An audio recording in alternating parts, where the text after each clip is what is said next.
Hi friends, ಎಲ್ರಿಗೂ welcome ಅಂತ ಹೇಳ್ತಾ ಇವತ್ತಿನ ಟಾಪಿಕಲ್ಲಿ ಸರ್ಕಾರದ ಕಡೆಯಿಂದ ಉದ್ಯೋಗಾಕಾಂಕ್ಷಿಗಳಿಗೆ ಒಂದು ಶುಭ ಸುದ್ದಿಯನ್ನು ಕೊಟ್ಟಿದ್ದಾರೆ.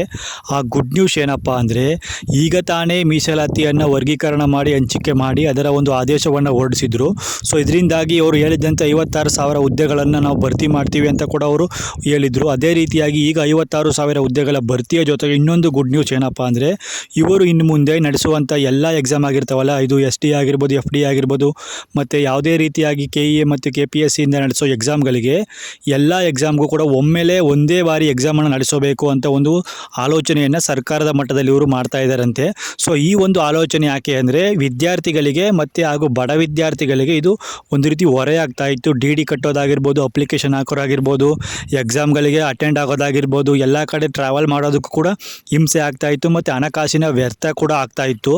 ಸೊ ಇದನ್ನೆಲ್ಲ ಮನಗಂಡಿರ್ತಕ್ಕಂಥ ಸರ್ಕಾರ ಏನು ಹೇಳ್ತಾ ಇದೆ ಅಂದರೆ, ಒಂದೇ ಬಾರಿಗೆ ಎಕ್ಸಾಮ್ ನಡೆಸೋದು ಕೂಡ ಆಡಳಿತಾತ್ಮಕವಾಗಿ ಅವ್ರಿಗೂ ಕೂಡ ಒಂದು ರೀತಿ ಲಾಭವಾಗಿರುತ್ತೆ. ಯಾಕಂದರೆ ಮತ್ತೆ ಕ್ವಶನ್ ಪೇಪರ್ಗಳನ್ನು ಪ್ರಿಂಟ್ ಮಾಡೋದಾಗಿರ್ಬೋದು, ಎಕ್ಸಾಮ್ ಸೆಂಟರ್ಗಳನ್ನು ಅಲಾಟ್ ಮಾಡೋದಾಗಿರ್ಬೋದು, ಮತ್ತು ಎಕ್ಸಾಮ್ಗಳಿಗೆ ಇವರು ಕೊಡ್ತಕ್ಕಂಥ ಒಂದು ಹಣದ ವೆಚ್ಚ ಆಗಿರ್ಬೋದು, ಎಲ್ಲವನ್ನು ಕೂಡ ಇವರು ಒಮ್ಮೆಲೇ ಒಂದೇ ಬಾರಿ ಎಕ್ಸಾಮ್ಗೆ ಸರಿದೂಗಿಸಿದರೆ ಎಷ್ಟೋ ಒಂದು ರೀತಿ ಆಡಳಿತಾತ್ಮಕವಾಗಿ ಇವ್ರಿಗೂ ಕೂಡ ನಷ್ಟ ಆಗೋದು ಕೂಡ ಕಡಿಮೆ ಆಗುತ್ತೆ ಮತ್ತು ಇವರಿಗೆ ಹಣಕಾಸಿನ ನಷ್ಟ ಆಗೋದು ಕೂಡ ಇವರಿಗೆ ತಪ್ಪುತ್ತೆ. ಆಡಳಿತಾತ್ಮಕವಾಗಿ ಒಂದೇ ಬಾರಿ ಎಕ್ಸಾಮ್ ನಡೆಸೋದ್ರಿಂದ ಕ್ವಶನ್ ಪೇಪರ್ಗಳ ಪ್ರಿಂಟ್ ಮಾಡೋದು ಕೂಡ ಸಮಸ್ಯೆಗಳು ಇರೋಲ್ಲ ಅಂತ ಸರ್ಕಾರದ ಮಟ್ಟದಲ್ಲಿ ಒಂದು ಚರ್ಚೆ ಆಗಿದೆಯಂತೆ.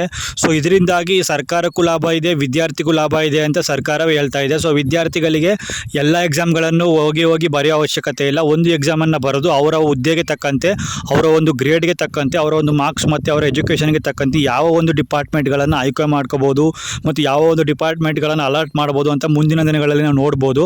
ಸೊ ಇದು ಒಂದು ಮಾನದಂಡವಾಗಿರುತ್ತೆ ಗ್ರೇಡ್ ಮೇಲೆ. ಸೊ ಇದು ಒಂದು ರೀತಿ ಉತ್ತಮವಾಗಿದೆ ಅಂತ ಸರ್ಕಾರದ ಕಡೆಯಿಂದ ಹೇಳ್ತಾ ಇದ್ದಾರೆ. ಸೊ ಸದ್ಯಕ್ಕೆ ಇದೊಂದು ರೀತಿ ಒಳ್ಳೆ ವಿಚಾರ ಅಂದರೂ ಕೂಡ ಇದರಲ್ಲಿ ಸ್ವಲ್ಪ ಲೋಪದೋಷಗಳು ಬರ್ಬೋದು. ಸೊ ಇದನ್ನು ಯಾವ ಮಟ್ಟದಲ್ಲಿ ಸರ್ಕಾರ ತೆಗೆದುಕೊಂಡು ಹೋಗುತ್ತೆ ಅಂತ ಮುಂದಿನ ದಿನಗಳಲ್ಲಿ ನೋಡೋಣ. ಆದರೆ ಅದಕ್ಕಿಂತ ಮುಂಚೆ 56,000 ಹುದ್ದೆಗಳನ್ನು ಇವರು ಏನೋ ಭರ್ತಿ ಮಾಡ್ತೀವಿ ಒಳ ಮೀಸಲಾತಿ ನಂತರ ಅಂತ ಹೇಳಿದ್ರಲ್ಲ, ಅದರಲ್ಲಿ ಈಗ ಆರ್ಥಿಕ ಇಲಾಖೆ ಕಡೆಯಿಂದ 24,000 ಹುದ್ದೆಗಳು ಅಪ್ರೂವಲ್ ಆಗಿದ್ದಾವಂತೆ.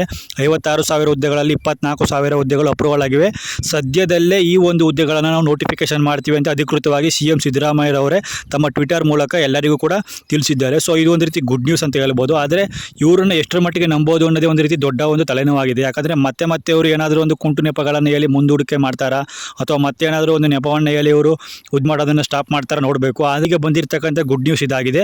ಸೊ ಈ ಗುಡ್ ನ್ಯೂಸ್ ನಿಜವಾಗ್ಲೂ ನಿಜ ಆದರೆ ಎಲ್ಲರಿಗೂ ಕೂಡ ಒಳ್ಳೆಯದಾಗುತ್ತೆ ಅಂತ ಹೇಳ್ತಾ, ಈ ಮಾಹಿತಿ ನಿಮಗೆ ಇಷ್ಟ ಆಗಿದರೆ ಲೈಕ್ ಮಾಡಿ, ಶೇರ್ ಮಾಡಿ, ಹಾಗೆ ಸಬ್ಸ್ಕ್ರೈಬ್ ಮಾಡ್ಕೊಳ್ಳಿ ಅಂತ ಹೇಳ್ತಾ, ಮತ್ತೆ ಮುಂದಿನ ವಿಡಿಯೋದಲ್ಲಿ ಸಿಗೋವರೆಗೂ ಎಲ್ರಿಗೂ ಧನ್ಯವಾದಗಳು.